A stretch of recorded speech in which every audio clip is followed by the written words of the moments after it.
Hi everyone, let us discuss one more important question related to the same integration, the importance of integration. It is related to elasticity, or better to say Young's modulus, where we will study mechanical properties of solids.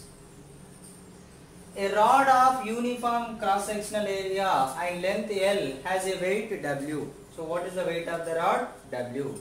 W is nothing but mg, where m is mass. It is suspended vertically from a fixed support. Now there is a fixed support and this is the rod having length L. Now if the material of the rod is homogeneous and its modulus of elasticity is 1, Young's modulus is how much? Y. Then determine the total elongation produced in the rod due to its own weight. See, what is the formula for Young's modulus? Force by area by delta L by L, where this is stress, sigma you can take it as, delta L by L is strain, where delta L is sigma by y into L. So for a rod of length L, if you apply a stress sigma, then this is the extension. But here the weight is not acting at the lower point, so that the total length will get affected. So at every point the weight keep on changes. Let's take one, consider one small element of width dx. Length is dx. Now a portion of x length is below it. So this will extend only because of this weight. And if you consider here element, it will extend only because of this element. So that who has maximum extension here? Overall there is an average extension in the rod.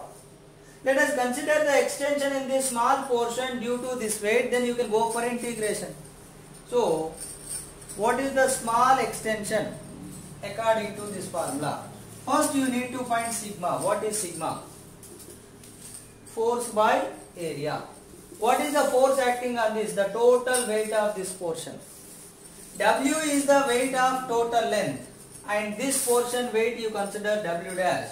W dash is the weight for x. So then W dash equal to Wx by L. So what is the weight acting? Wx by L by area. So Wx by Al, this is the pressure or stress acting on this one. Then due to this stress, then what is the extension? What is the extension value? dl equal to sigma by y into L. L is length of the element dx. So take sigma Wx by A by L dx.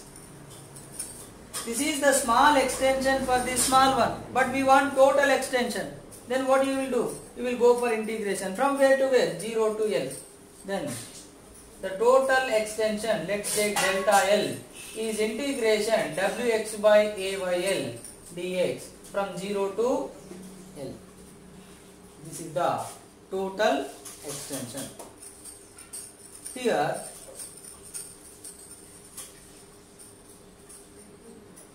capital L is length. Now, so W is weight of the rod. So take it. Now W is constant, area is constant, y is constant, L is constant. Integration x dx is x square by 2, that is 0 to L, capital L. So that W by A by L into L square by 2, LL cancel. So WL by 2AY, or else you can write it like MGL by 2AY. This is the way you can find the total extension in the wire. Sometimes they may also ask you in terms of density, where mass equal to volume into density. So wire means what kind of shape? Cylindrical shape. So what is the volume? Area into length. So substitute here.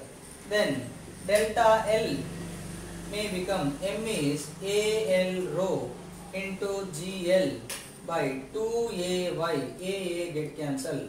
So rho GL square by 2Y.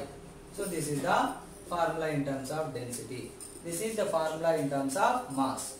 This is the formula in terms of weight. So depending upon the question, you can use the suitable formula. So this is how you can understand what is the extension in a wire or thin rod due to its own weight. If the wire or rod is massless, then there is no extension due to its weight. So understand the again importance of integration. So every time when continuous mass distribution comes, you have to use the advantage or you have to use the mathematical phenomena integration. Then only you can get the question.